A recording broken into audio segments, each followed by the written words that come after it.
will start, where we shall have people talking to us about the future of careers in science, technology, and innovation. And we are going to have experiments here. This table you see here is going to be the mad, in quotes, scientist, showing us how things are done with different things. He's going to be explaining.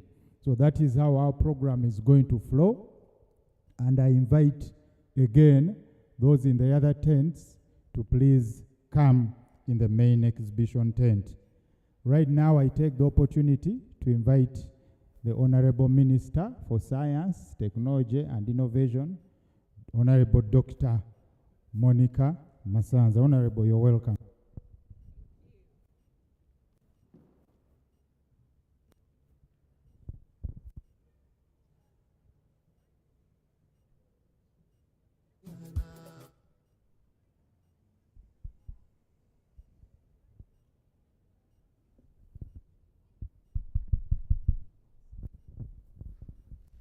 Good morning. You're more than me, so I expect a louder. Good morning. Welcome to 2040. Those long days in the history of our nation, in 2022, there were some people walking around in our country. They used to say that Uganda is an underdeveloped country, but see where we are now. We worked so hard, we followed a vision. We who were then the young people in secondary school have built everything you see. Now, I want to ask you, especially my young guests, to greet one another in 2040. How would you be greeting one another in 2040? Can you greet one another in 2040? How will you greet one another? I want to see just the pair and greet one another. I want to see the most innovative team in greeting in 2040. Hello?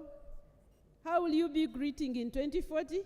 Stand up and greet each other in 2040. Let's stand. Greet, I'm watching to see the most innovative team.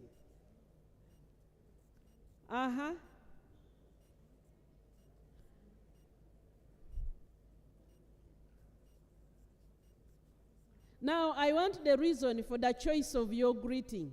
Do you have a microphone? Why did you choose to greet one another like that? What is there in 2040 that you are greeting like that? Do you have a mobile microphone? Yes? Who wants to tell us? There is somebody there. Why are you greeting one another like that? Morning. I greeted him by saying, "How far, bro?" Because in 2040, each of us will be in each project you are running. So I was asking which project he will be, how far he will be going with his project. Let's give him a good hand clap. He will be talking about projects. Any other group? Any other? Why did you choose the nature of greeting? What is in 2040 that you see why you're greeting one another like that? Cosmas, behind you. Behind you. For me, I decided to greet my friends using this notebook simulation of a tablet, because I know by 2040 everyone will be able to afford a gadget like this and use it to do a lot of things, including greeting itself. Great. Any more who wants to share what they see in 2040? I see a hand over here.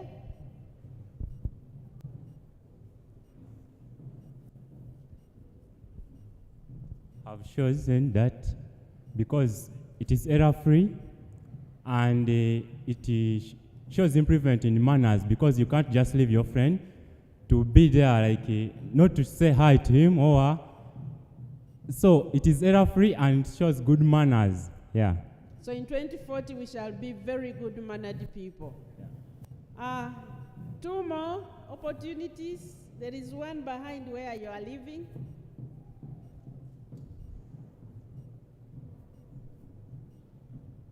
Well, I didn't greet my friend because I don't know what's gonna happen in 2040, and yeah, I don't know. The future is somewhat complicated, so I don't know if it could be stranded by global warming or something like that. But then, yeah.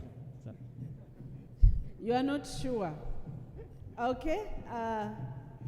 Any more who wants to? We will have a bit of things like this because we want to see what 2040 will look like. I decided to greet my colleague here with a handshake or even a hug, because in 2040 I expect no diseases like COVID, Ebola, what? So we shall be free. Yeah, that's it. Okay, thank you. No ladies, come on. I haven't had a female voice. What will be the appropriate greeting in 2040 according to you?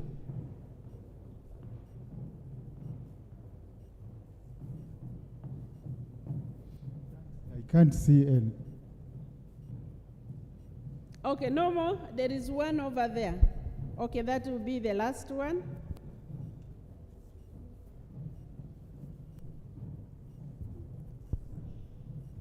I greeted my friend by saying what's up, because I know in 2040 the science technology would have risen high compared to what we are seeing right now. So by 2040 we'll be having a lot of technology, so we shall use our phones, laptops, and whatsoever gadgets for saying hi to our friends. Let's give him a hand clap. So you can have a seat for the moment.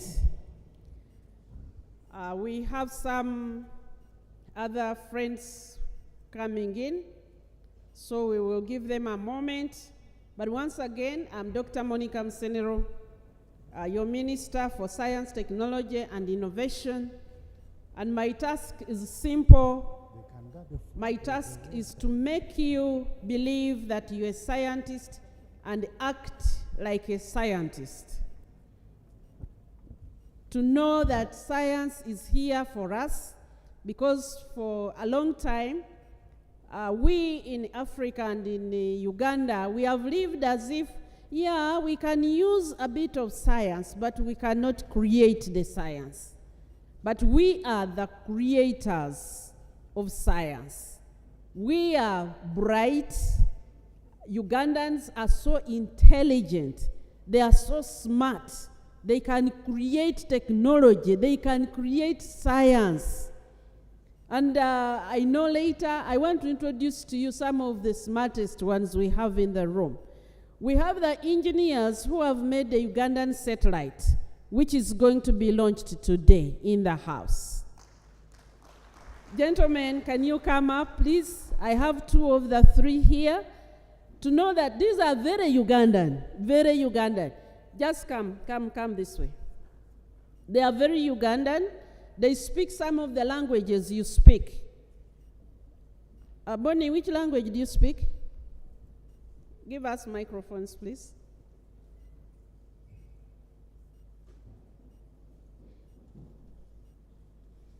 So when you are students, especially since a lot of my audience this morning, they are students, you sometimes think, for us, we are just here studying hard chemistry and physics just to pass UNEP. We are never going to use it. For me, I stopped mathematics in senior 2. Hey, you are smart. And you are a future creator. So I know they will have time to talk to you, but these are some of the smartest people. I hope we know what a satellite is. But Abraham, you're going back with the microphone. Okay, they will use those. Okay, can you speak in your local language so that these people know that you are Ugandan? Just speak the language you speak, just a little, so that people know that you are Ugandan. You have Ugandan blood, and so they are scientists, they can create, we can bring high-level technology, and we sell it to the rest of the world. Yes? Amorundushu. Nyeo Maraboni. Uh-huh. Is that, which language is that? Apoyo Matek. Nice to meet you all. Apoyo Matek is which language? Which one? We don't know. It's Luo. Uh-huh. Can you greet? Mudireje Mlonga, amazina ni Edgar Mjuni, nashemerwa kubareba mwene. Okay, thank you. So I just wanted them to speak to you because sometimes we think that these big things are only created by people who are from everywhere. These were students like you. They went to the same schools like you, but now they have made Uganda proud. They have produced a satellite which is going to be launched today.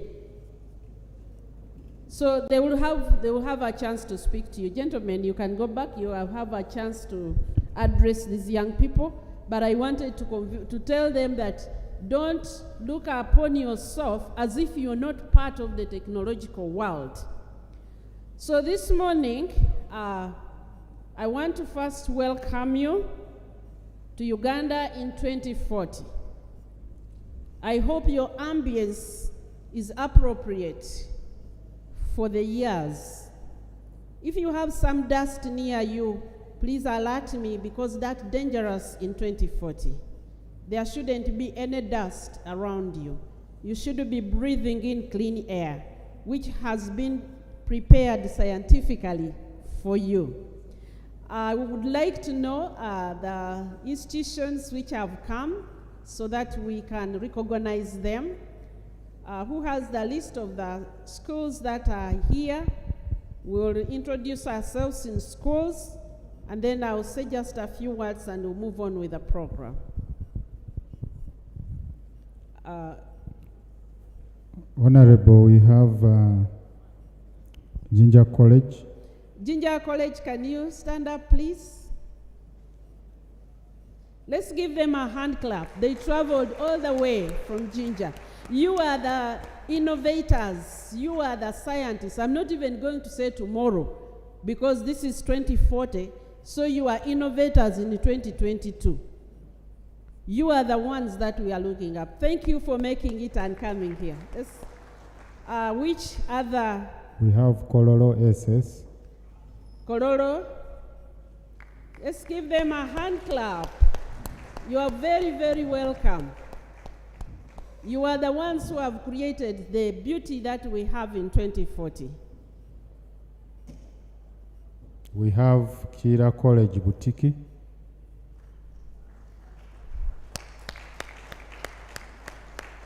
Welcome, welcome, welcome. Welcome. Thank you for this Jinja zone here has something. They have come in big show. Yes, please. And we have St. Paul High School. St. Paul High School. Guess who is their director? Yours truly.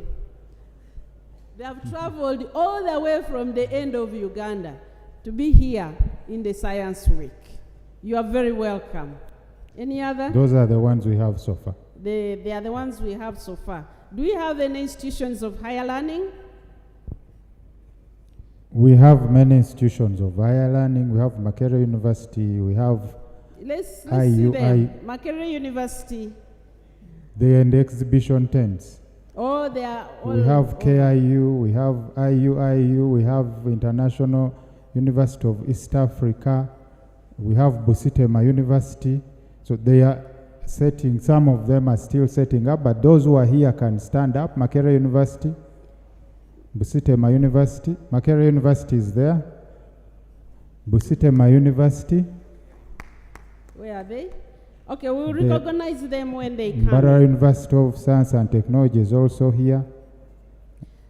So, ladies Yes. and gentlemen, my task this morning was to welcome you. I'll be speaking to you a lot this week, but this particular morning, we are focusing on young people and science and technology. For a long time, we have looked at science as a very exclusive something. It's only those few people who by miracle understand mathematics, somehow they understand chemistry, they understand biology, they understand physics, and they are usually a minority. But I want to tell you that science is simply the understanding of what God created. And we are surrounded by it. You are either being acted on by science, or you are acting on science. You cannot escape it. It is like air. You are either being acted on by science, because you'll be walking and you fall. That is physics. Gravitational force is pulling you. Or you are acting on the science and defying gravity and going to space, depending on how you have viewed science. I want the young people here today to leave this place knowing the future is ours to create. The future does not happen.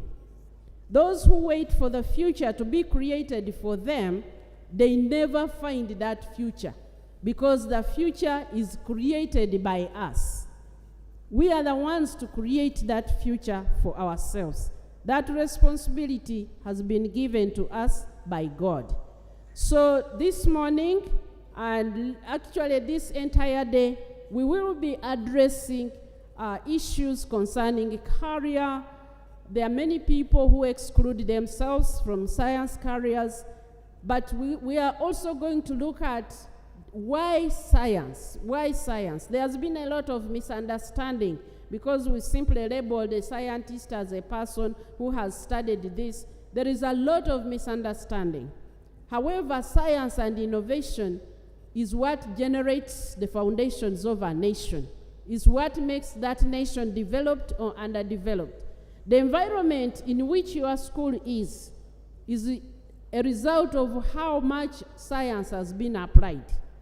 The result of where you work in your university is an outcome of how science has been applied. But now we are saying Uganda has a vision, and that vision is Vision 2040. We want to become a prosperous and modern society by 2040. We don't want anybody again to refer to Uganda as an underdeveloped nation, as a third world nation. Actually, from now, look at yourself as one, because in 2040 we are going to be in the first world.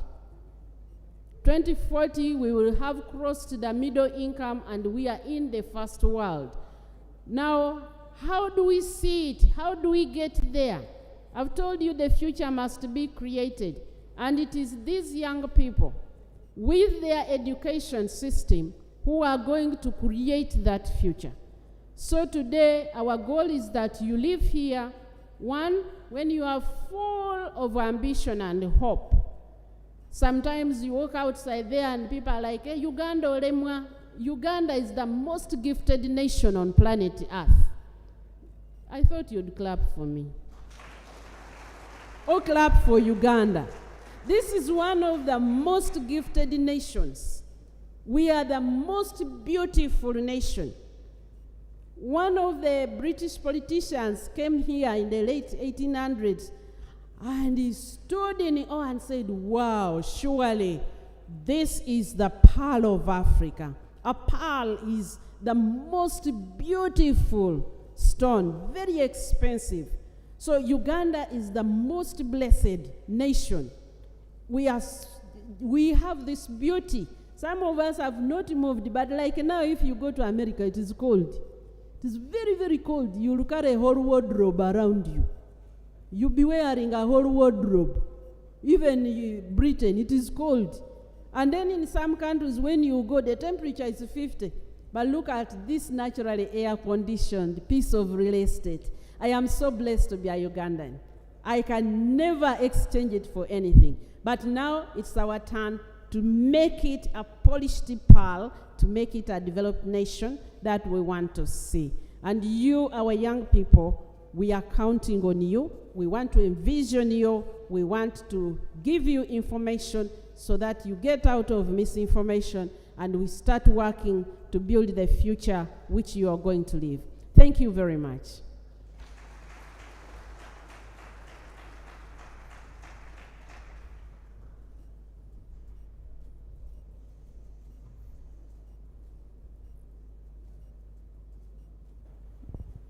Thank you, Honorable Minister, for those welcome remarks. And we are going to move fast on our program because today we have a special program at exactly 1 for the satellite launch. It was not part of the program today, but it is something we can't miss, and it is going to be live in this space. So I'm going to take this opportunity to invite people who are going to tell us about achieving Vision 2040 in their spaces. I call upon the representative of National Planning Authority to come and take your seat. And then the president for Uganda Institution of Professional Engineers, Engineer Muhwezi, please come. National Planning Authority, Private Sector Foundation.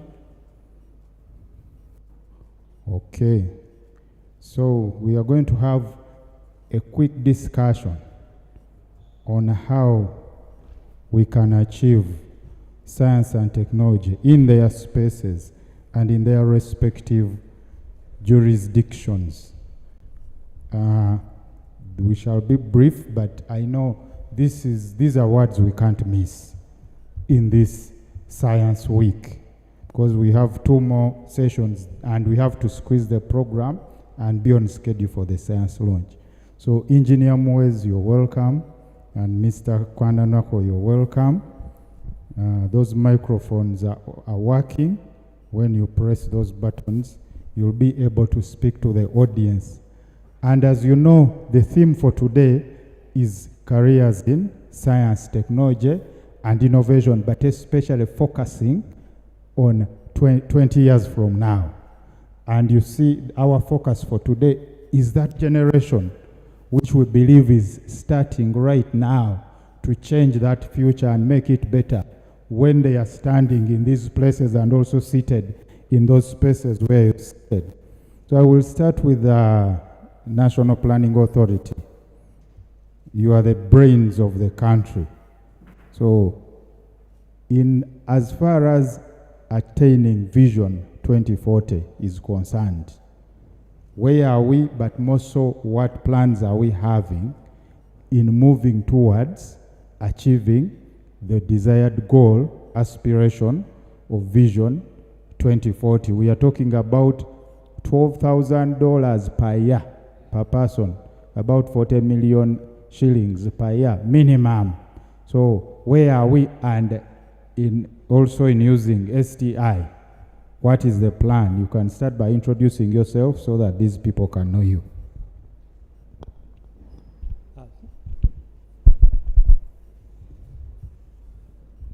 Thank you so much, Dr. Abraham. My name is Jonan Kandwandaho, and I work with the National Planning Authority.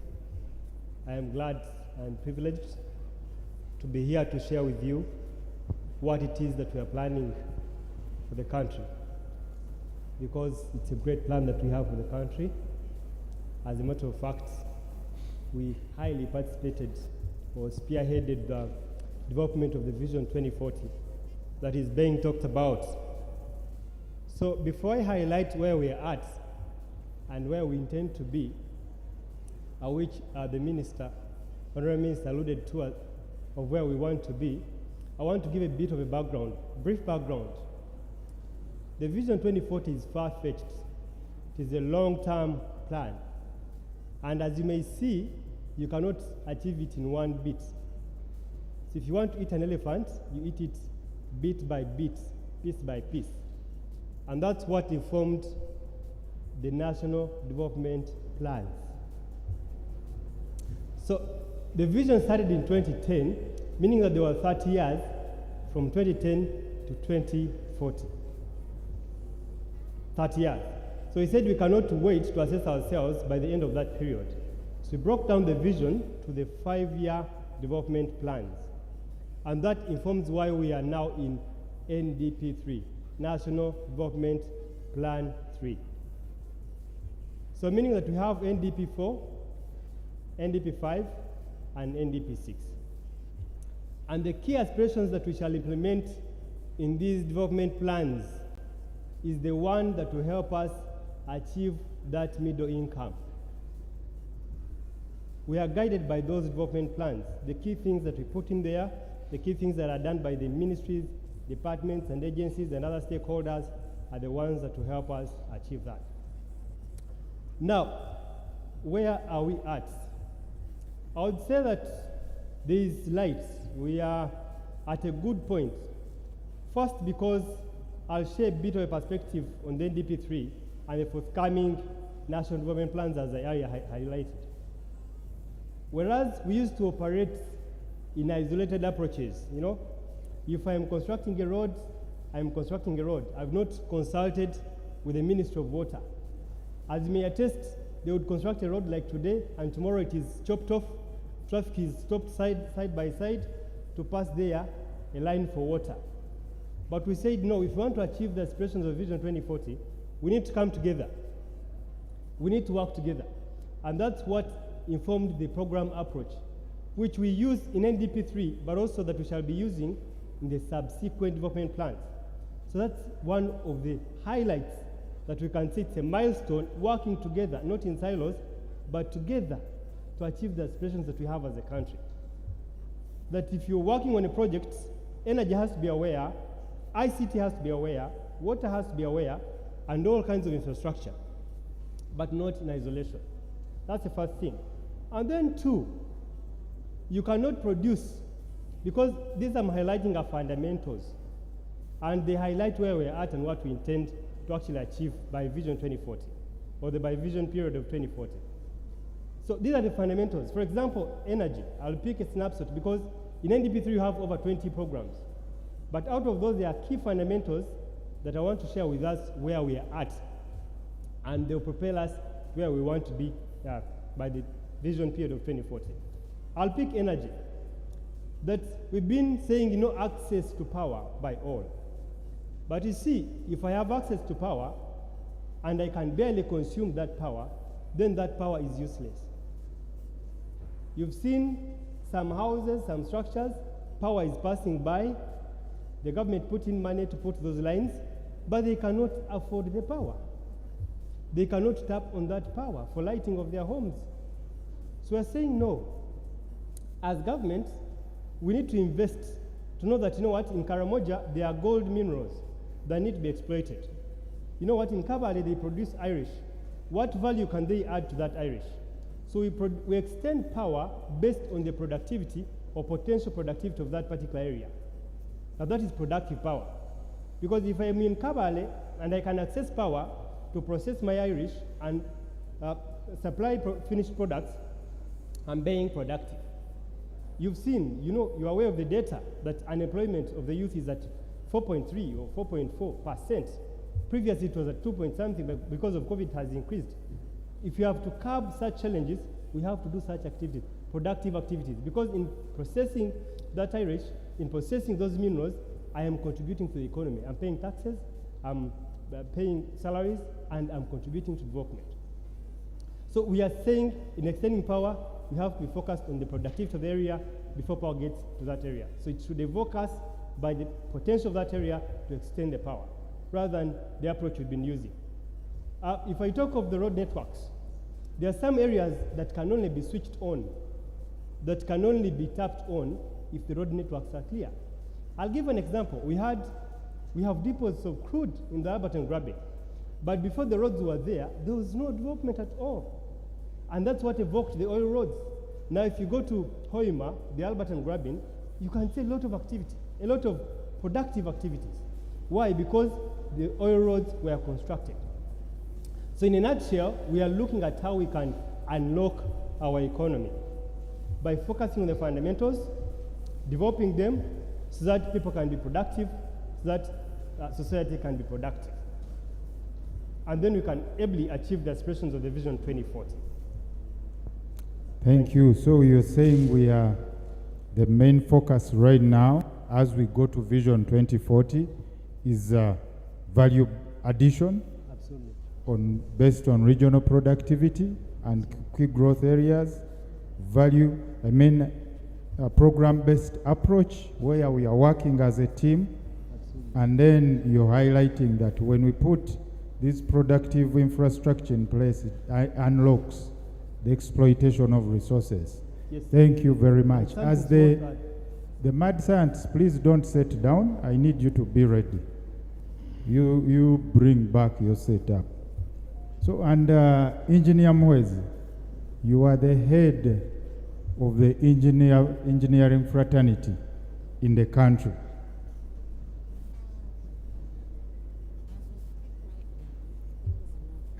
You are the head of the engineering fraternity, and surely if we have no engineer, when you look everywhere here, there is engineering. It is engineering everywhere. And we supply all other resources. I'm proud that you are my president. So, engineer, you from your seat, what role do you see engineering play in leading this country to achieving the Vision 2040? Of course, engineering is part of STI. And where do you see these young ones position themselves in this area of engineering to also make their contribution even now?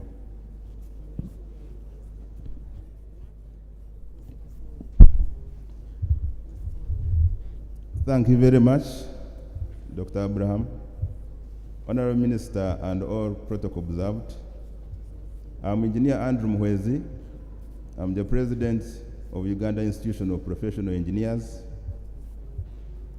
And I'm happy to be representing the voice of engineers on this platform. Our belief is that Vision 2040 is achievable, but there is some hard work to do. When you look at the National Development Plan, Phase 3, out of the 18 development programs, 12 programs will be strongly influenced by engineering. Be it digital transformation, be it infrastructure, be it innovation, 12 programs. And therefore, there are some enhancers which we need to focus on as a country. For example, you know that most of the development chain now at the front line is led by the private sector. And the private sector is results driven. But you must have also heard that the private sector, and indeed the employment value chain, is complaining about the quality of graduates being churned out. So we are saying, what should we do as a country? In other words, what they are saying is that the skills are not good enough. Because the employers pay for skills. They don't just pay for papers. They pay for skills. And we are saying, where are skills developed? If you look at the value chain of engineering education, of course, you need good universities, but the universities must have very good laboratories. Because the students spend 4 years in the universities or 2 years in the colleges. So, when you look at how many hours students are spending on doing practicals in the laboratories, there is quite a bit of mismatch in relation to the objective of skills development, because most universities do not have well-stocked laboratories. But those ones where effort has been made to develop the laboratories, you'll notice that for those programs, they are churning out high-quality graduates. And you complement that with an industrial training program. Currently, Honorable Minister, industrial training used to be 8 weeks. But most universities, you find industrial training is now 4 weeks, 6 weeks. Partly because the private sector does not feel they have enough incentives to take on people who are going to learn on their systems. And this is an aspect where government could ably come in, play a moderating role, that every private sector organization should be able to absorb a number of industrial training graduates on an annual basis. Now, this is going to contribute to the value chain of skill development. So you have good laboratories in universities and colleges, then you have exposure to the world of work through industrial training. And then, once these graduates finish, you now have this transition. And at the Uganda Institution of Professional Engineers, how are we dealing with the transition? We are dealing with the transition through a graduate training program, an internship kind of, where after university, those who cannot get jobs immediately, we provide them with expert supervision using our membership, but we again need cooperation from the private sector and MDAs, that they are able to take on these graduates for at least a year to enable them improve on the competitiveness of the skills they have. Now, once we deal with the aspect of skills from that angle, then as a country, we also have to ensure that standards are appreciated in our whole production value chain. Competitiveness across borders in terms of products made locally can only be realized if we have high quality goods and services. Yes, we have, of course, agencies like UNBS developing good standards, and we've been participating as a professional body. But we are saying, in as far as local manufacturing is concerned, how are standards being appreciated and implemented? So in terms of transfer of the aspirations of Vision 2040 at community level, we must also have a strong component of appreciation of standards, even if it requires that we have translation of some of these standards in local languages. We have a student who has been working with Uganda Institution of Professional Engineers to develop an app for translation. They call it language speech synthesis, where you are able to cause interpretation of, for instance, a speech written in in English into Luganda. I think we need to have this kind of approach so that standards are understood by even the ordinary man, who actually at the forefront of the manufacturing value chain. And then, lastly, we must have a whole country approach. Now, government is emphasizing the aspect of whole government approach, but we must also have a whole country approach. For instance, you must have heard that there is extensive vandalism of public infrastructure. Power lines are being vandalized, water infrastructure is being vandalized. By who? This infrastructure are being vandalized by ourselves as Ugandans. Now, I know within NDP3, there is a program for mindset change at community level. I would advocate that this mindset change does not only look at how people can move from the can move into the money economy, but also look at the soft issues. As we have development of public infrastructure, we must also have awareness creation among citizenry of how public infrastructure should be safeguarded. But also, I would advocate that the government should balance the budget allocation between development of new infrastructure and also maintenance of new infrastructure.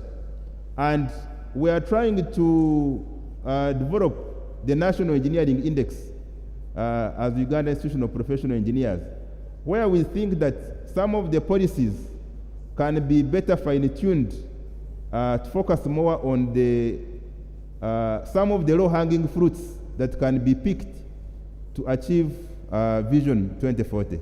Thank you.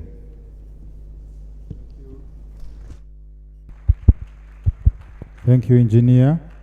And you touched on the issue of training in schools should be practical with adequate equipment. And the Honorable Minister, he reported that industrial training is now cut from 8 weeks to 4 weeks, which is a big impact on the practical skills training, especially in the engineering field. And also UIP is taking various initiatives in that direction. Thank you very much, Engineer. Thank you, Mr. Kwandanaho, for blessing this occasion. Please give him a round of applause as they take their seat. Thank you. Okay, we have about 30 minutes before we transition into the satellite launch program. And we have a career fair which involves a talk and also the experiments. So we have moved the experiments to after the satellite launch because of the time for the launch is fixed. So let me take this opportunity to invite Dr. Cosmas Mwikirize to take us into the session for career fair and guidance.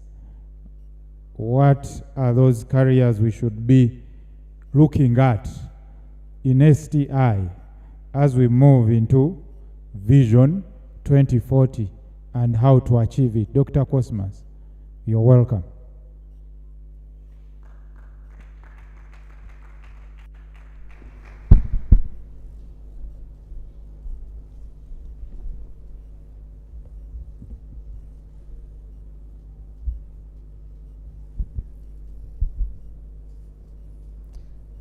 Honorable Minister and our dear guests, we're going to talk about work and careers. Now, to most people, work is about earning a livelihood. It gives them a sense of purpose. And throughout history, without doubt, the nature of work and careers has changed. From our ancestors who used to hunt and gather to the turn of the 20th century, when we start talk about automation in factories and on the farm. And today, when we talk about the digital revolution, where machines, computers, if you may, are commonplace everywhere: medicine, agriculture, education, entertainment, the creative industry, name it. Now, what is evident is that science, technology, and innovation are at the center of today's and the jobs of the future.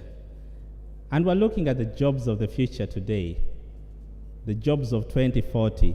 How are they going to to look like. To some, work equates to where Wi-Fi is now. In fact, you could go as far as saying the internet is a basic need. The gig economy is with us. But of course, to some, artificial intelligence, machine learning appear to be a threat. Now, what does all this mean for Uganda? Which jobs or careers are going to be with us in 2040? Which jobs do we have today that are at a threat? How ready are we, and how best can we prepare? Now, to discuss this and much more, that's the future of careers in science, technology, and innovation, I have esteemed panelists that I'm going to call. I'll introduce them one by one and request them to come on the stage. I'll start with Professor Sandy Stevens Tikodri Togboa, an eminent engineer, academician, and politician. Yes, he's currently the board chairman of Chira Motors Corporation. He has previously served as the State Minister for Higher Education and Technology in the Cabinet of Uganda, and he has also been the Deputy Vice Chancellor of Makerere University and the board chair of Uganda Electricity Generation Company Limited. 13 years. Professor, you're most welcome. Among many portfolios, he has done it all. Solomon King Benge needs no introduction. He's passionate about education, design, business, and technology. He is the founder of Fundibots. When you talk about robotics and electronics, you can't afford not to talk about him. Solomon, you're most welcome. Solomon has won many awards, including the 2014 Echoing Green Fellowship, the Ashoka Fellowship, and he was also selected as the African Visionary Fellow by the Segal Family Foundation. Reginald Tumusime. Now, Reginald is an investment management professional. He's the founder of Capital Survey, founder and CEO, I must say. And Capital Survey is a Ugandan investment management and advisory company. And previously, he has served at a Standard Chartered Bank, both here and throughout the region. Reginald, you're most welcome. I'm expecting one more panelist, Dr. Doreen Agaba. Are you with us? Yes. Dr. Doreen. Dr. Doreen leads our Aeronautics and Space Bureau at the Science, Technology, and Innovation Secretariat, Office of the President. Doreen is an electric engineer, but for the young ones, she has a PhD in aeronautics from the University of Cape Town. And she's enthusiastic about advancing space science and its applications for socio-economic development.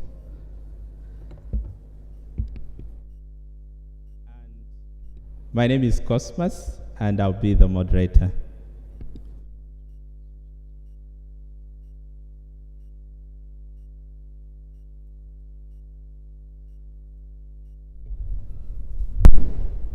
Okay, so let's get this started with you, Professor.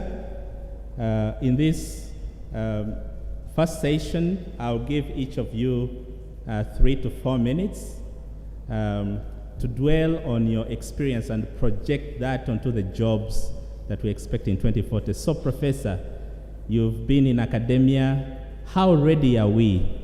How ready are we for the jobs of the future?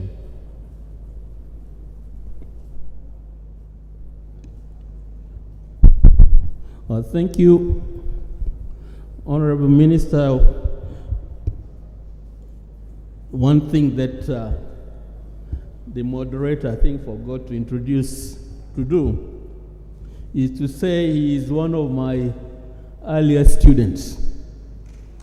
And I can report that many of the things we have done subsequently in the areas of innovations are because of people like him and the others, you know, Paul and all those very brilliant people.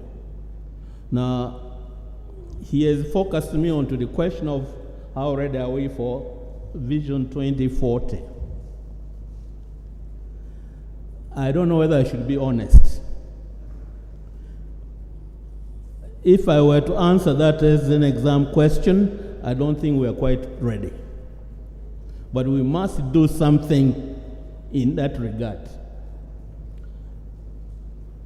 Vision 2040 requires that each one of us in our operations should be putting out some value, adding value, producing products that we can monetize, improve our lives, and so on.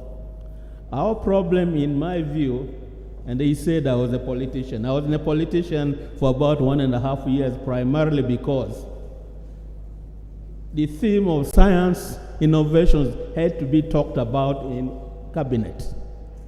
And it's for that reason now that I was brought on board into the cabinet and therefore became a politician by that virtue. Now, I look back at my times when I was like this Bazukulu after him. There was a deliberate effort on the part of the then government to popularize science among the young ones, the Kira and the Butiki and so forth that we are seeing here. Unfortunately, over the years, for all kinds of reasons, that framework in which we should have been popularizing science has not been, if you like, upheld. You look at the reports, today I understand only 20% of our young people do sciences. 20%.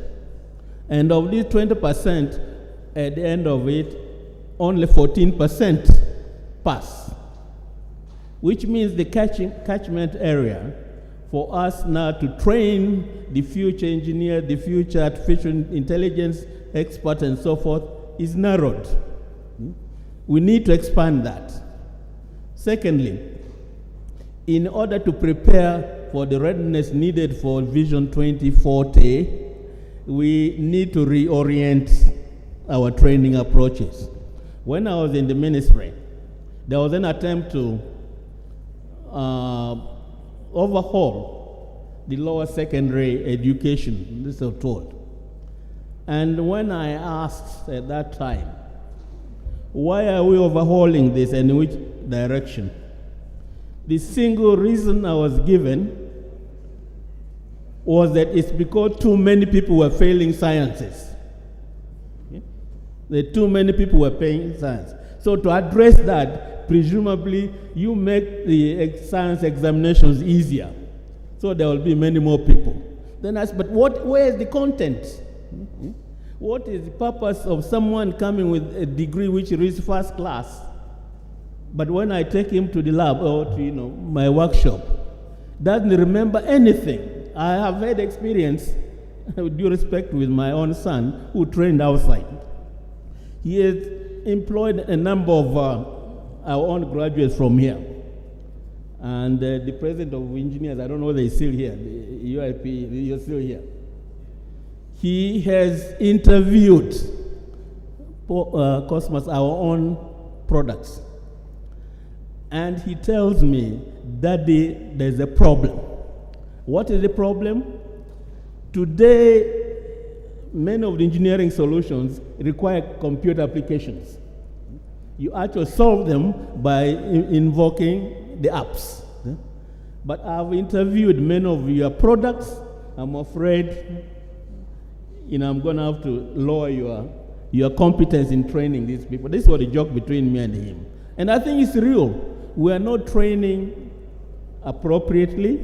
for Vision 2040, and that required, I'm afraid, really overhauling the education system. It requires the change of attitude of the very people who train our young people. I have a little experience, again, I'm sorry I'm taking too long, but little experience of South Korea.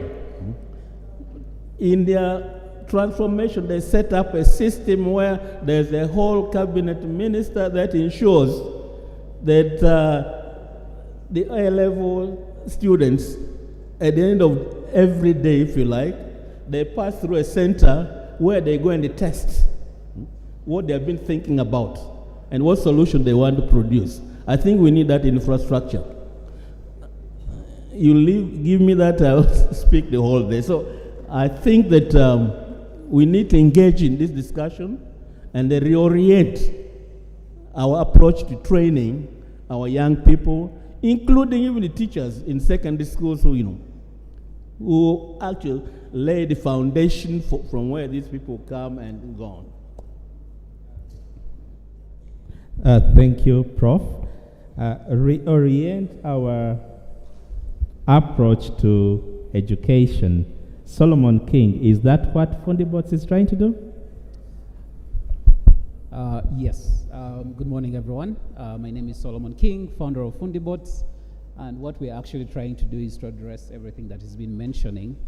So the way that our work, so initially our primary work was around teaching young people how to build robots, and those of you who have some time, we have a stall somewhere within that tent, and the goal was basically to use robotics as a tool to help young people. I see a lot of students here, to ease them into the world of engineering, into the world of science and technology by using robotics as a fun and exciting tool. So we work with children as young as 6 years old all the way to university students. We have internship programs that are actually really intense.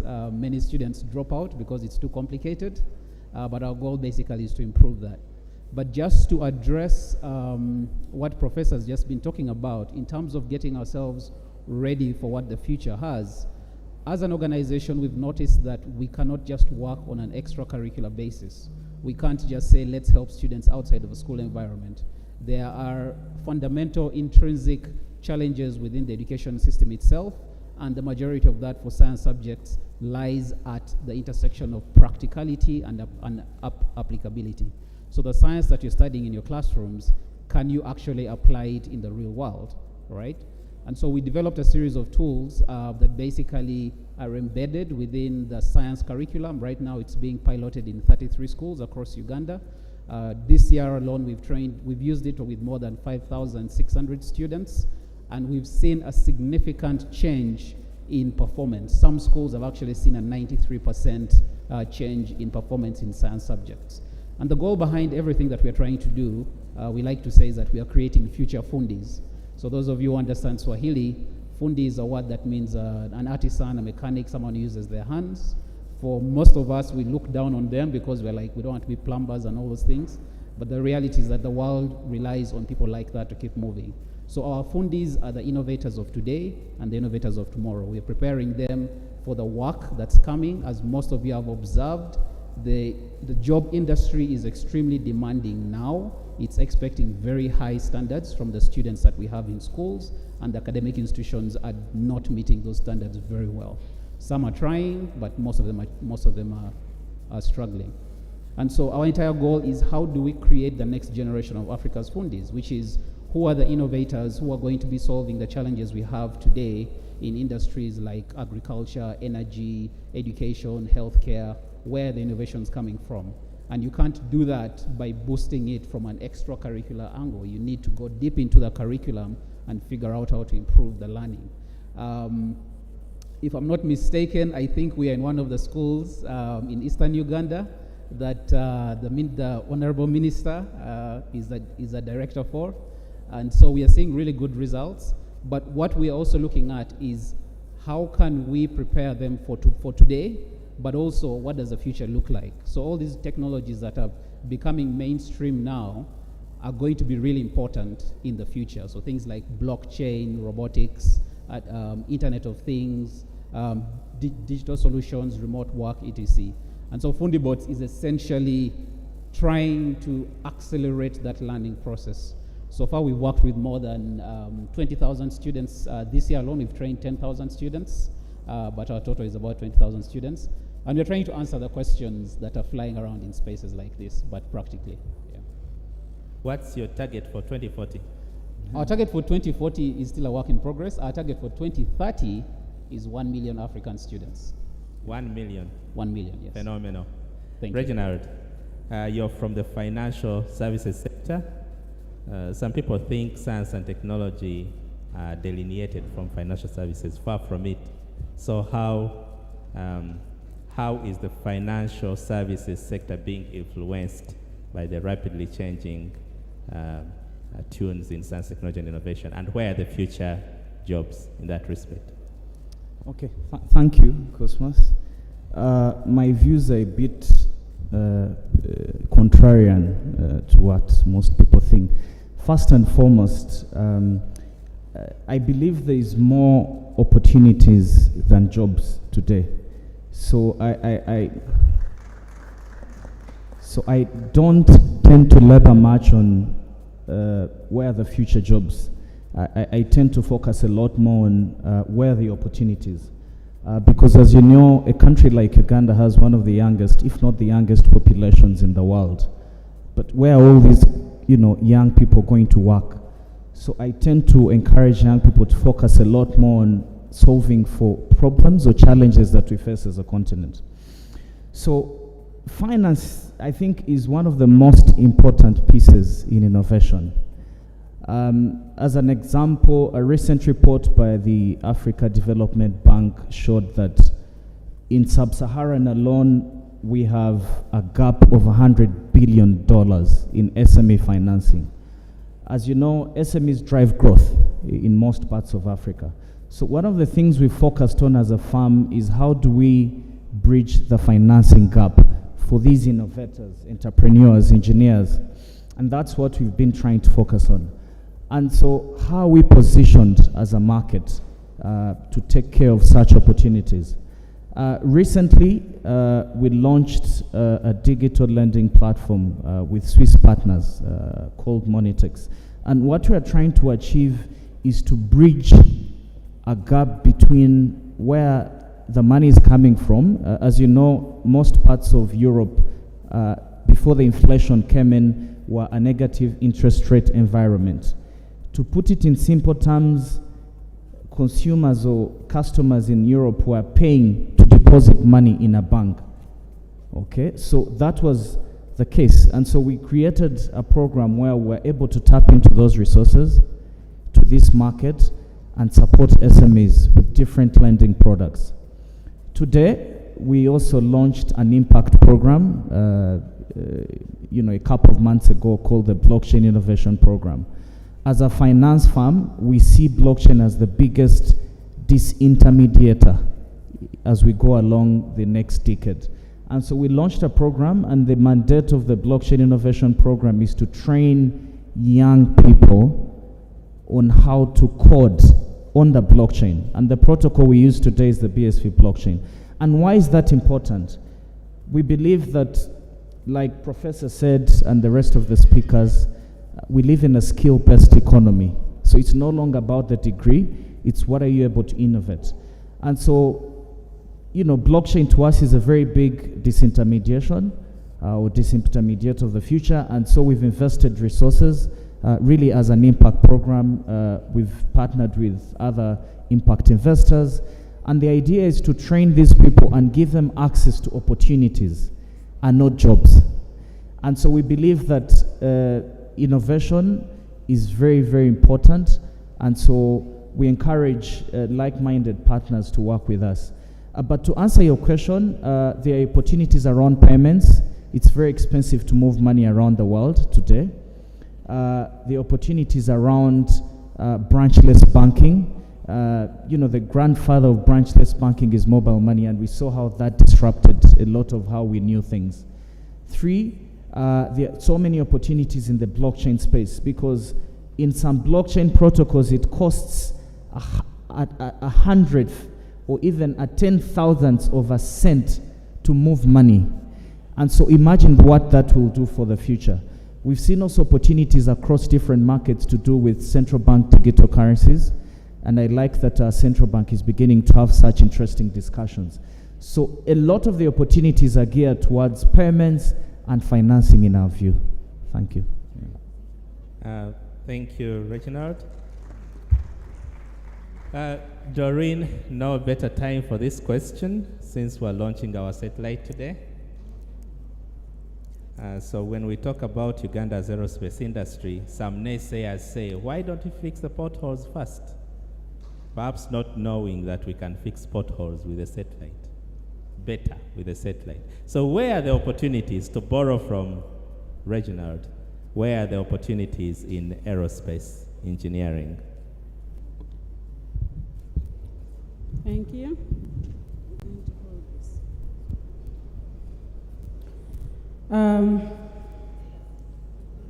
All protocol observed. The audience today is very on point. The future of the aerospace program are actually the youth. We are very intentional. I know you have not yet seen us come to your schools and bring information there, but we are preparing. And I present today the opportunities that lie in the aerospace industry. When we think of aerospace, we always tie our minds to engineering. But I would like you for a moment to imagine any aerial vehicle. Think of an aeroplane or a satellite, for example. Think of a rocket. Imagine the process that goes on from beginning to the end.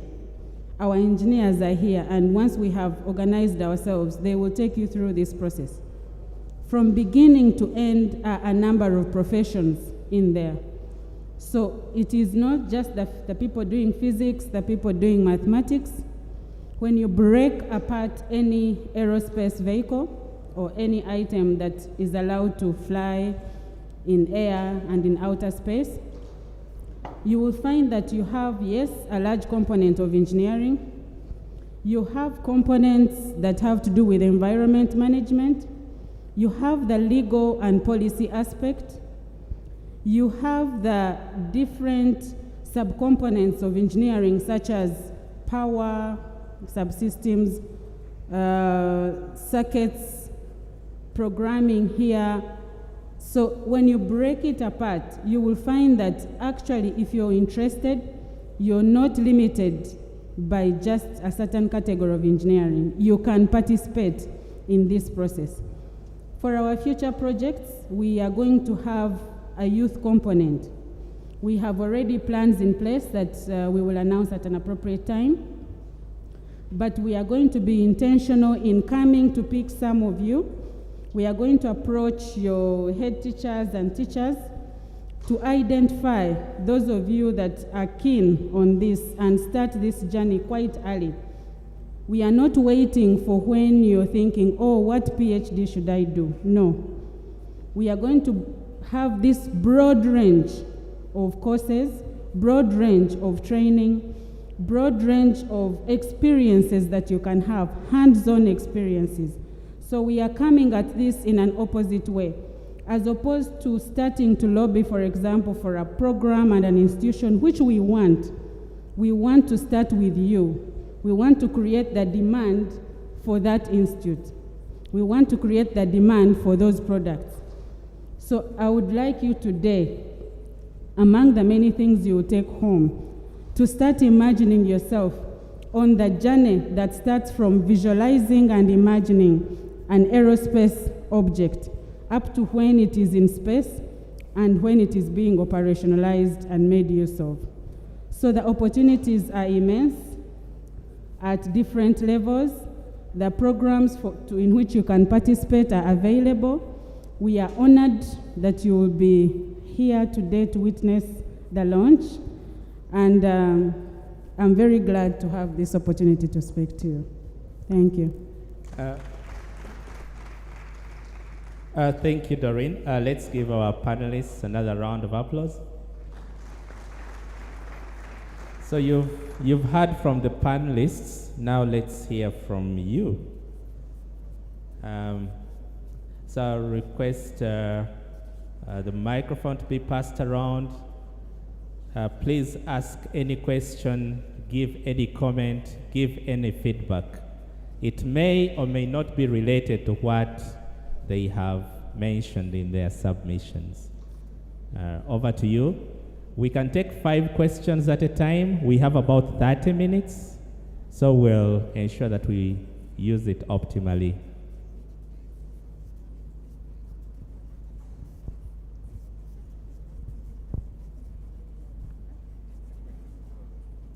You can put up your hand if you have a question.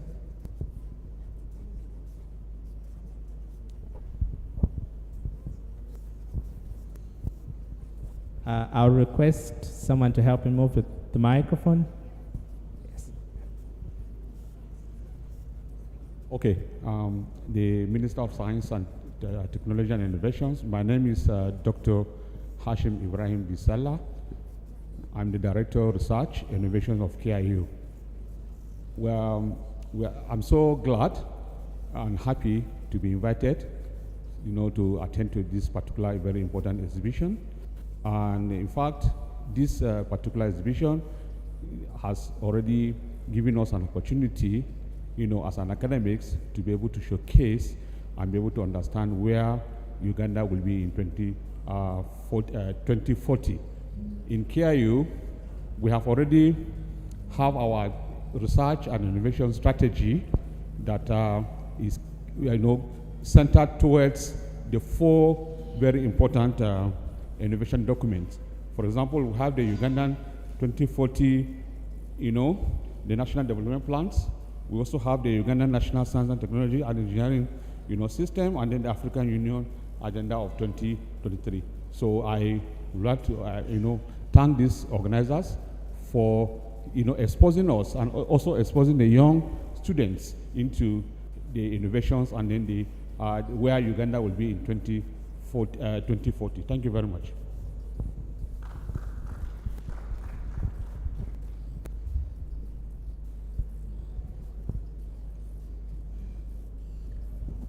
Thank you.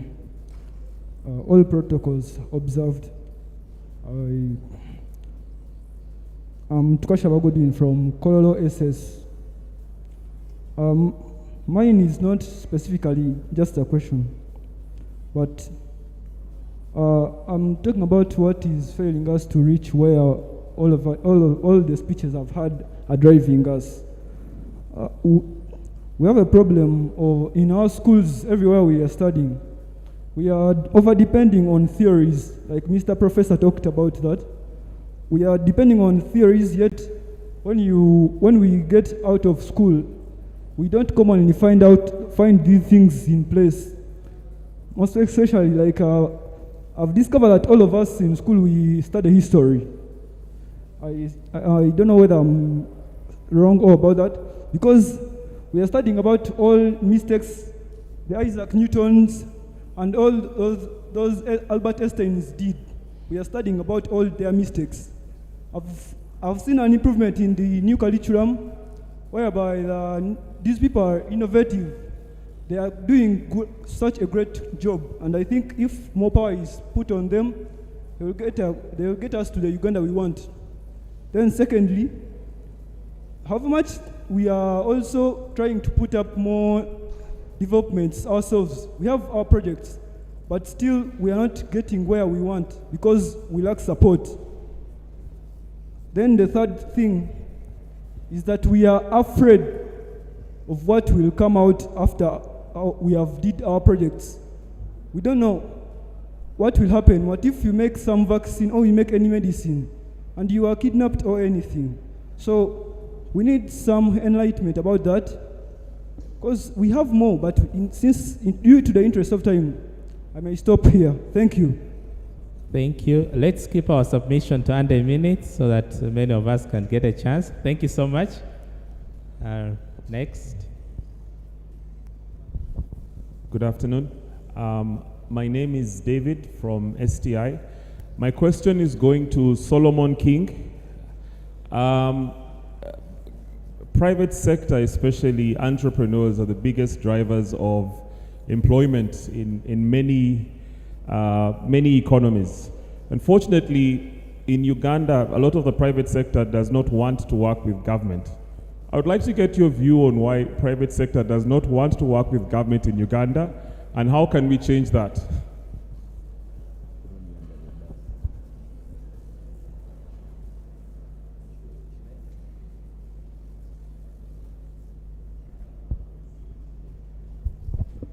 All protocols observed. Good afternoon, everyone.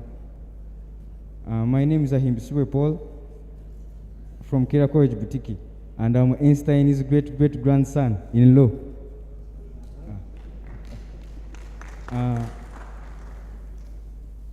I'm going to start with Einstein, Albert Einstein, Tesla, each and every one who came up with these amazing ideas and they applied them in the world, they changed the world. But I want, all of you have spoken about science, but I've not heard about you speak about the mind, the human mind. I mean, all of you are right there, and you are all interested in science, but you are in specific sectors. Like seeing a rocket fly out, what happens to the human mind? What happens to the kid who is seeing a rocket fly out? The feeling that makes me choose to do music and the feeling that makes me choose to do rocket science. What is that? Like, how are you going to work on that? I might have an idea. We have been having ideas in school. I'm going to speak about the problems that we face in school. We have ideas, and you may be the only one in class who is interested in physics, and you try to do out some numbers, you try to tell them each and every day that you wake up and you go to the library, even when you miss breakfast, you get a physics book and you start reading. Then they ask you, how is that going to help you? You want to apply it in the world, but the people who are around you just give you the negative energy. It doesn't push you. Even when you go back home, you have been reading a physics book. Yeah, you have read about gravity. You have read about what? But when you move outside, the conditions themselves, people are not minding about what you have read. They don't mind about what you are doing. Like, we have been doing something at school. We have made the plastic seats out of plastic bottles. Yeah, and we used them on visitation day. Parents came and sat, and yeah, we used just pressure laws. Each and everything worked out very well. But when you do that, no one wants to know. Thank you. Okay, thank you. Let's take one more.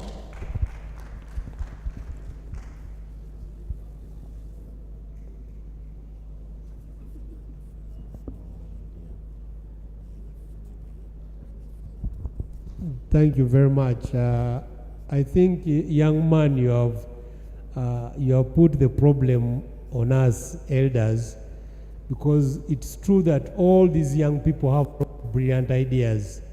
And in fact, I'm an educator. My name is Ismail Simba Jagenda, the rector, IUIU. I'm an educator, and in education they say that all children are curious, but the curiosity is killed in schools. So I think the key is for us, our schools, kindergarten, primary, secondary, to start from when the students come to our school with a lot of curiosity. How can we build that curiosity? And once we do that, because that's what the world does. Whenever they see a talent, they develop it instead of suppressing it. Sometimes it is we parents who suppress our kids and say, you know, I failed math. Math is a bad subject. And, you know, the child also starts hating math.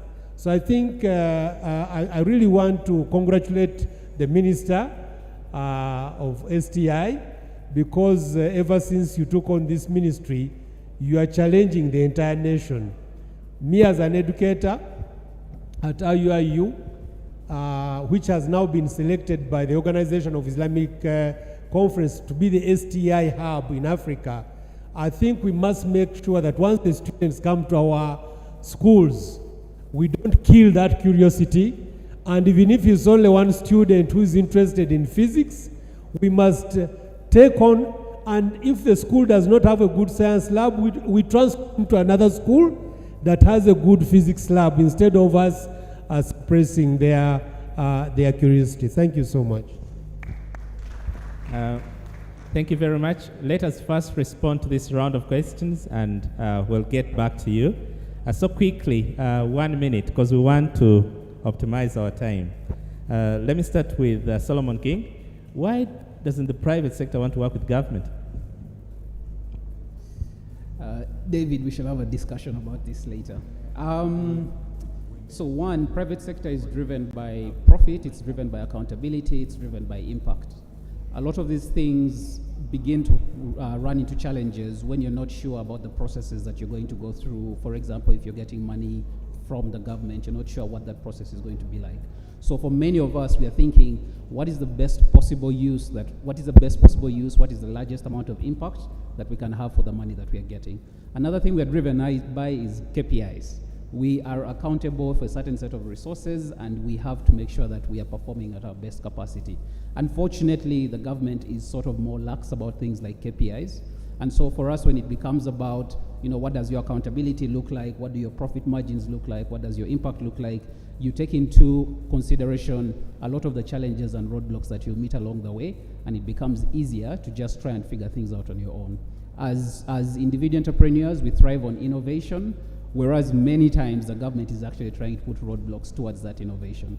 So sometimes the challenge with working with the government itself is the speed of response of the government and the ability to account for all the resources that you receive. So for many of us, we just prefer to just keep pushing at our speed of innovation, at our accountability levels, and continue breaking boundaries, and hope that by the time things like legislation catch up, then we are already at a place where we can begin working closer with the government. Yeah. But Solomon, I think that's in the past. You won't. I hope so.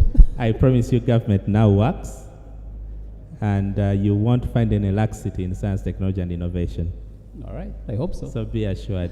Our honorable minister has given you her assurance. Prof, Professor Jagenda there said that our students come to school when they have all this enthusiasm, but then it gets dampened when they're in our institutions. How can we alleviate that? Thank you. Let me answer that and also touch on what he said a little later, okay? How do we actually get to damp this enthusiasm, in our schools? We damp it by not our staff, our teachers, not focusing on encouraging what this curiosity is all about. And for me, it touches with what my private sector friend here said earlier. This idea of promoting, this innovation and so forth should not be a part-time activity. I go to where I did as part of extracurricular activity. That should not be, Honorable Minister. These are things which, as a government, we should be spearheading, encouraging full-time. I had students, I think part of your group, who, as soon as I finish lecturing, they'll run to Kiembe Lane and something like that. That's what the talk was. I think that something needs to be done in order to address that. That instead of these kids going to focus on perhaps making ends meet, I think we need a deliberate program that occupies the minds of these young people, so that whatever free time they have, they're actually focusing and see, how can I bring a new thing into the world? That way, this will not be part-time by this professor here, by that professor, but it will be a program that churns out products that grows the enthusiasm in these young people, and I think that way will sustain it. At the moment, whatever comes out is more of a part-time engagement, extracurricular engagement. I think we need to do something about that in order to streamline it. Then why doesn't the private sector work with the government? Was that the question? I think there are two issues here. That the private sector is after profit is all over the world, wherever there's capitalism. Okay? So that cannot be the excuse. I think the excuse must be that they don't see how their involvement will enhance their output. And to me, that is where I think we need to, again, focus. Okay? How do we get the private sector to realize that if they supported this innovation and came out with new products out there, then 2-3 years down the road, they'll be benefiting from this, and so on. I had an engagement with a colleague in the auto sector who declared before me and the Honorable Minister of Finance that he, as a private sector guy, cannot work with the government. Then I asked, but what about private-public partnership? Is not working with the government? No? So there's something else. Maybe the size of the private sector we have. Okay? Up there, the magnitude is good. They have this extra money that they can invest in these things. It will take 2-3 years to have outcome. So I don't know whether the size of our private sector is what is suppressing this. Thank you, Professor. The professor from KIU, thank you for appreciating. We're partners in making science, technology, and innovation work. There was a question from one of our young ones from Kololo SS about teaching the history of physics. You remember modern physics? Modern physics wasn't actually modern. I don't know if it's still taught the same way. So Doreen, how can we teach better? How can we better prepare our young ones instead of teaching them the history of what has already happened? The theory is important, they need the principles, but where should we project our curricula? Thank you.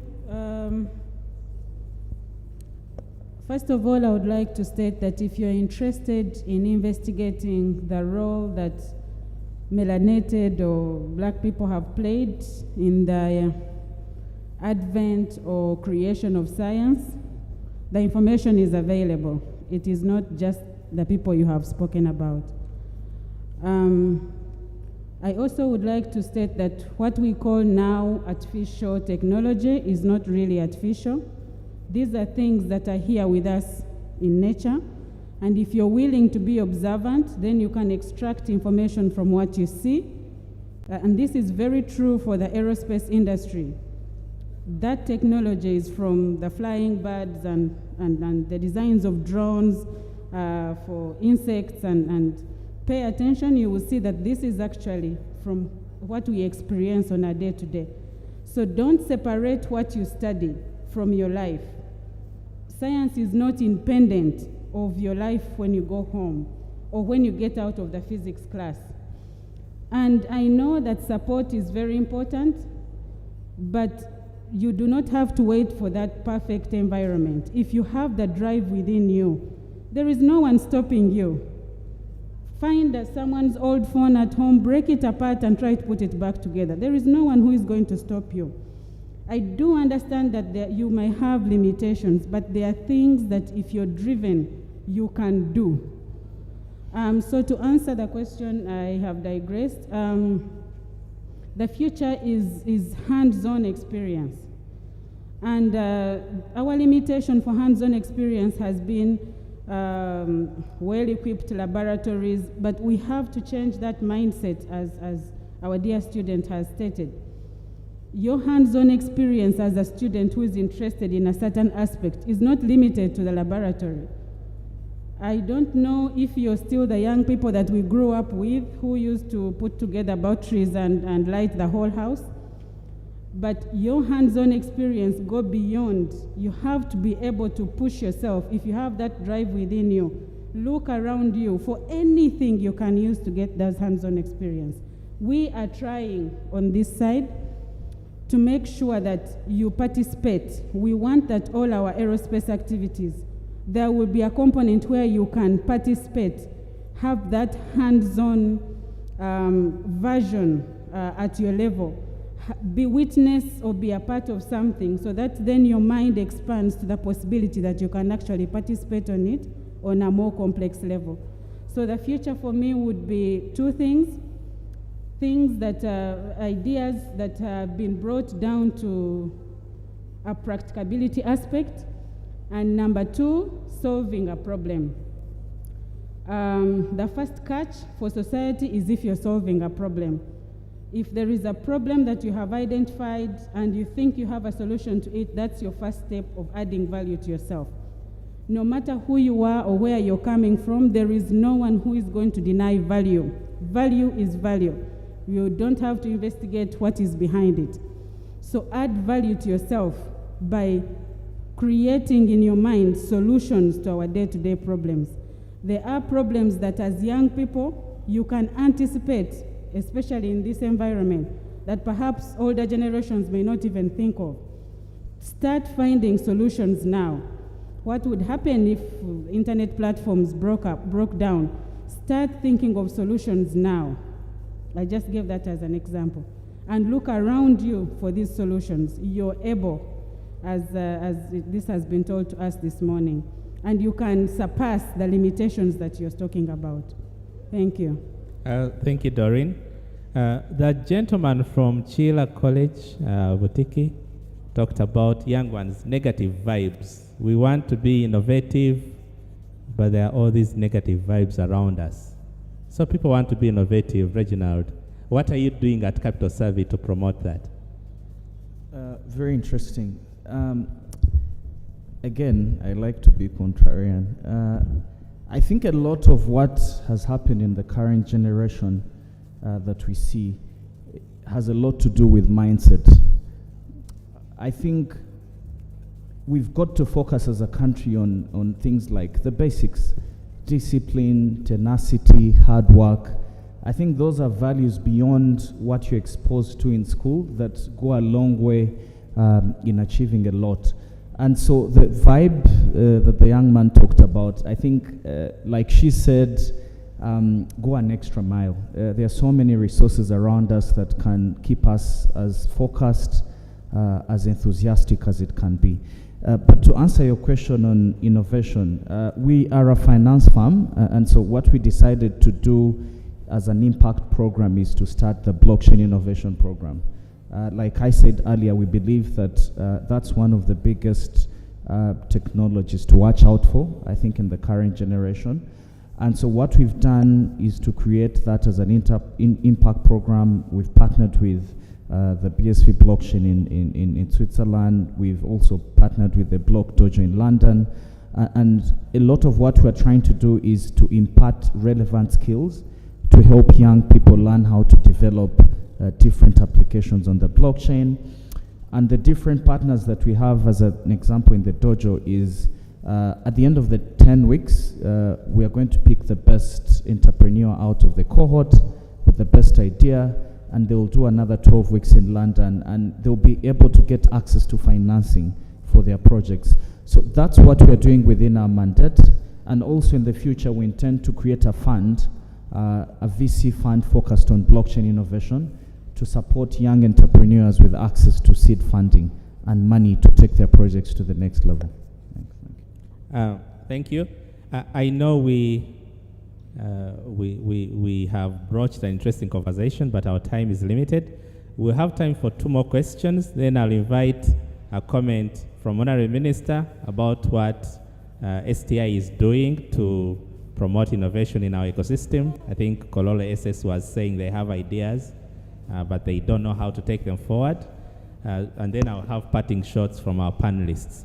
So 2 questions, preferably from, we want to balance genders. We haven't had a question from any female. There is no female raising their hand. 2 questions, please. Okay. Thank you very much. All protocols observed. Mine is just a simple request. Like I have 2 requests. Since it is a science week, usually when students are graduating in all universities around the country, science students, we make very good projects. We do good projects, we present them, pass, get degrees, then join the hustle in the world. But my request is, at least some organizations or the government can join university during the presentation of those projects and look out those students with very good projects. Then they support their dreams. They push them to what they are doing to make it a great achievement for the nation. Students have made very wonderful and amazing projects, and now they are dying in the cupboards of different universities in the nation. Then secondly, it is about the curriculum of Uganda. You know, science changes very much. Today you study something, tomorrow, mostly like electrical engineering. You can be using some circuit today, tomorrow it changes. So you find like students of 2022, they are studying things which were there in 2010, yet things have changed completely. When you go to employment world, everything is different. So I would request the government and anyone who can support so that we can make our curriculum flexible to change with the changes of this world. Thank you. Thank you. Our last question. Yeah, that young man.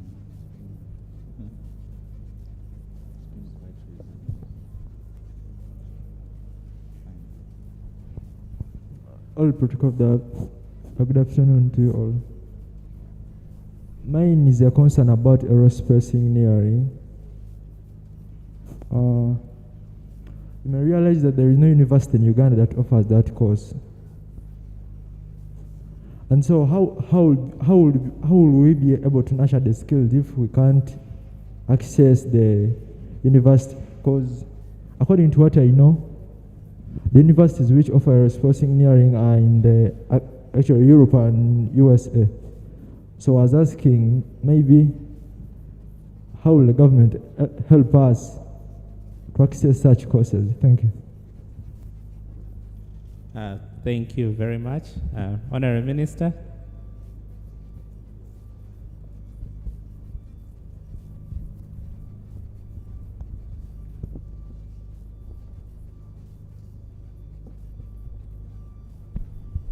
Thank you very much, our panelists, and for enriching our young people. I hope that the young people, you feel connected to this. Sometimes we, the grown-ups, can talk above your heads, but actually, most of the things we are talking about, some of us may be there when they are happening, but will be too old. They are for you, so we want to make sure that we are connecting this with you. I want to thank the panelists for really enriching the professions. Now, one of the reasons and one of the concerns of young people is that there are no jobs. Why are there no jobs? Because they are not there. No one has created them. Jobs don't just happen. Jobs have to be created. The jobs are created by innovators. Apparently, the government doesn't create jobs on their own. Government creates an environment which enables innovators and private sector to create jobs. Now, innovators move with their science and their technology.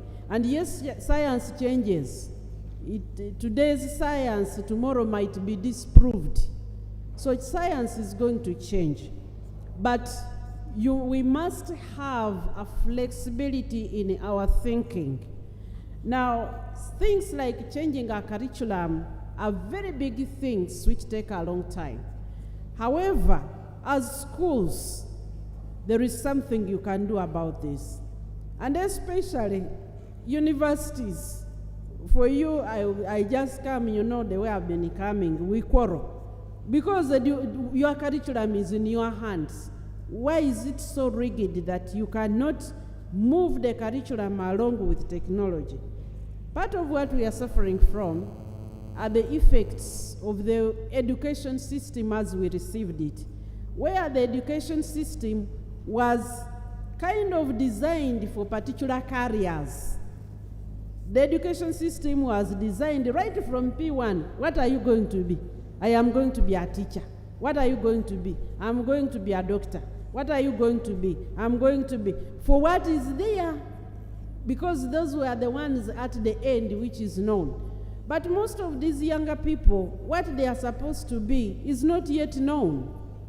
They are going to innovate themselves. They are going to find some of the things they are talking about here, especially for our schools with, in the rural areas, which don't interact so much with the city.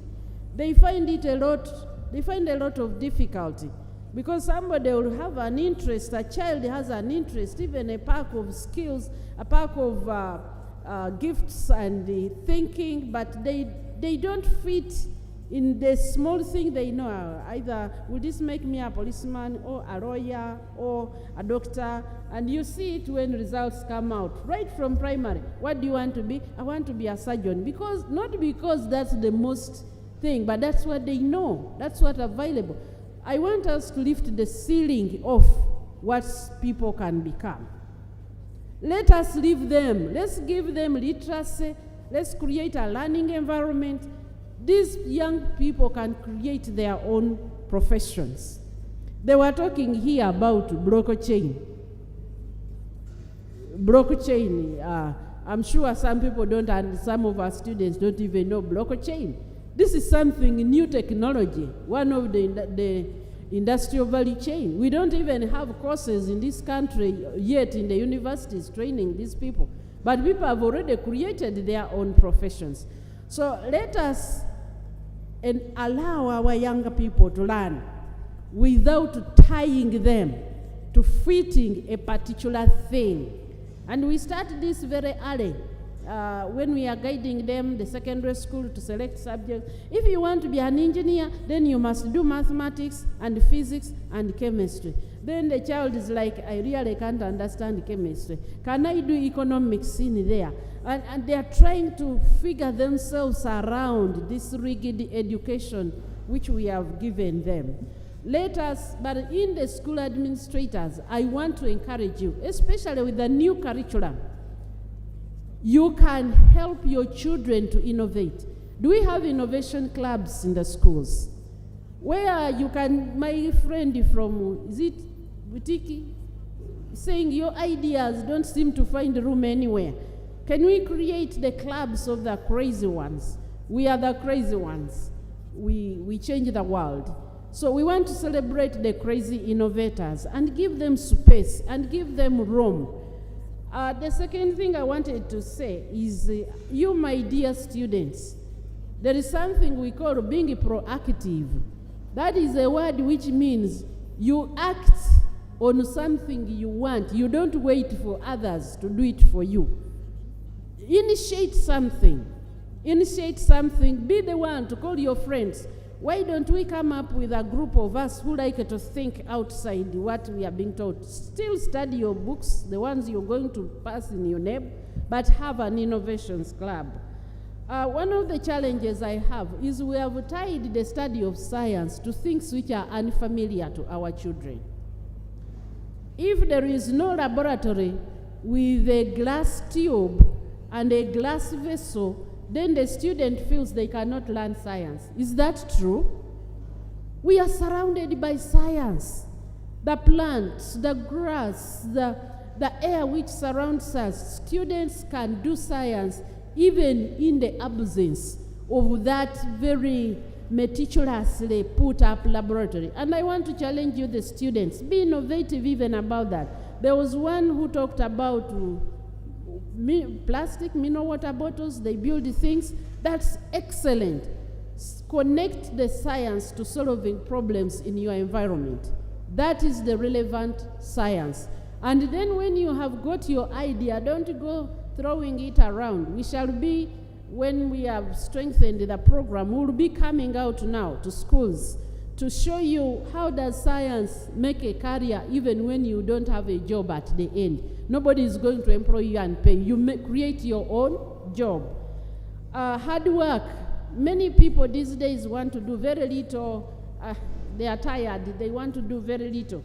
Let's work. Let's be resilient. Don't give up because people have said, or the first teacher has said this doesn't work. You give up. Keep with your idea. Resilience means not giving up easily.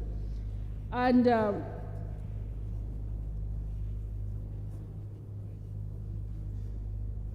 we also want to encourage the interaction with us. Now, the current Science, Technology and Innovation Secretariat is young. We are not even 2 years. So we have not yet come out to your schools. But we are going to reach out, especially through the regional universities, to see where we can create platforms where any Ugandan, I usually tell people that I have a dream, and my dream is that every Ugandan will be judged by the content of their ideas and their innovations, not by level of education, not by location in the country, not by religion, not by tribe, not by age. That is one of my dreams, that every Ugandan who has an innovation will be judged and supported based on the quality of their idea.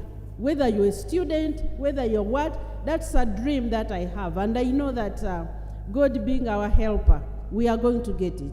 At the Science Secretariat, we have put there a one-stop center. One-stop center. Whether you understand English or you speak broken English, if you have an innovation, the innovation was never written in English. So if you think in Luganda and your innovation is in Luganda, come, we shall talk about it in Luganda. If you speak Lugbara, we shall find someone who speaks the Lugbara. Yes, we shall look in this nation and find somebody who understands your innovation and will help us.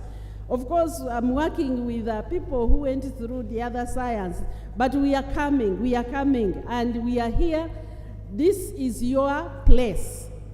The young people, STI is your ministry. It is your home. And many of you know we have been coming. Yesterday I was promising, and I'm going to be sending scientists to a group of traditional healers in a village. They have given me a report that they have medicine which cures diseases which we don't yet cure. So I'm going to board scientists to go there and talk with them, register their interest, and see how we can help them to make their medicine become big.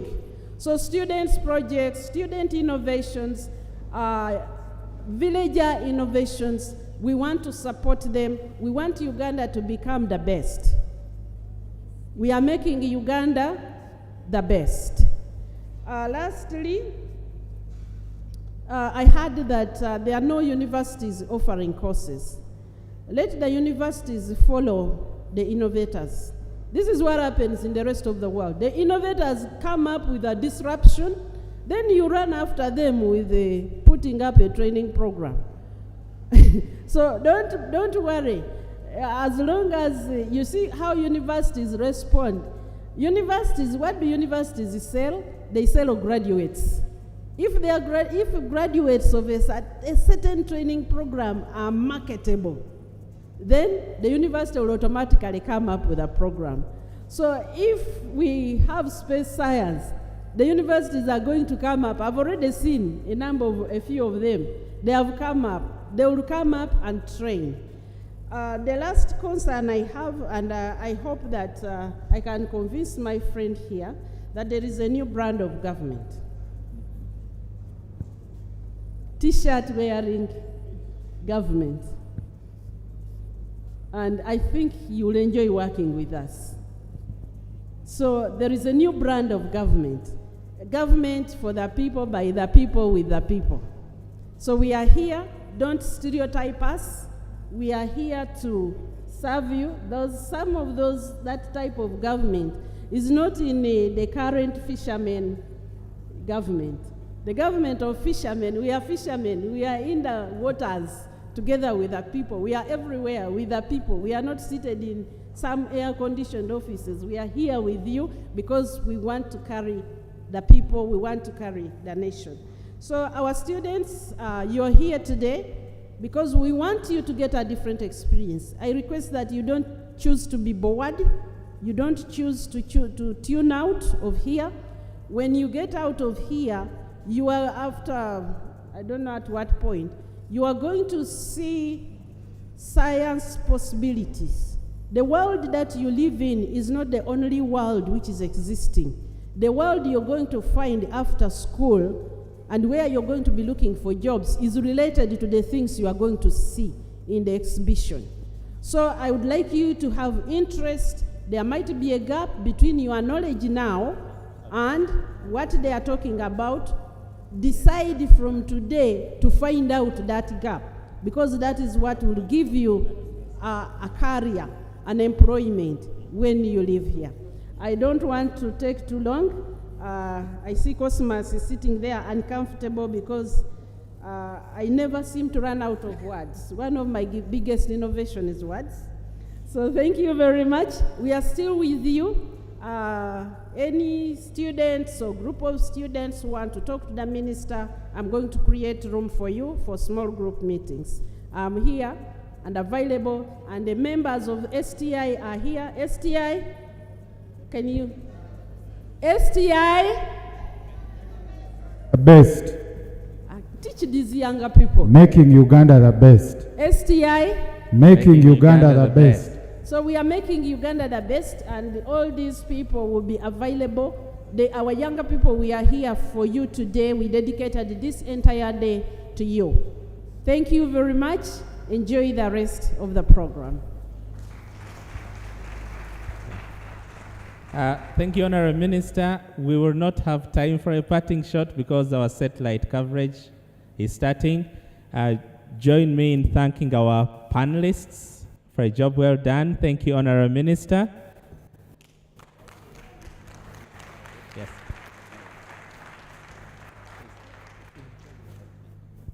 Thank you, Dr. Cosmas. Thank you, the panelists, for the job well done. And I don't know whether the young people have understood well blockchain, things like that. So I request Minister, that. Sorry. As we switch, I request Honorable Minister to take a photo with Okay. So I request that you hang on around a bit. So, no.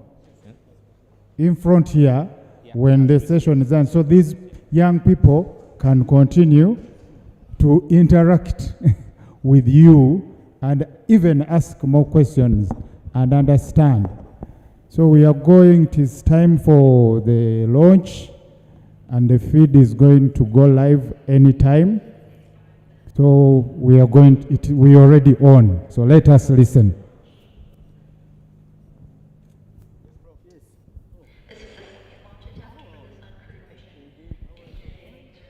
Did NBS come through? Yes. Now they're saying they just need just a short brief from the developers before they go live. The NBS. Yeah, just to enter the live.